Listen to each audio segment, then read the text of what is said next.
Narating niyo na ba guys itong tatlong cruise sa Paete, Laguna? Of course, ang Paete, Laguna ay ang wood carving capital ng ating bansa. Pero dito guys, yung tatlong cruise nasa tuktok ng Mount Humarap. At pinuntahan ko siya guys. Ang pupuntahan ko lang sana ay itong falls.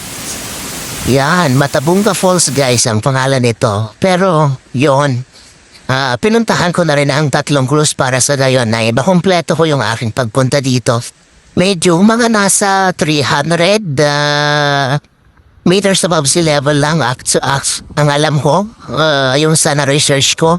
At overlooking ang Laguna de Bay at ang buong Paete town guys.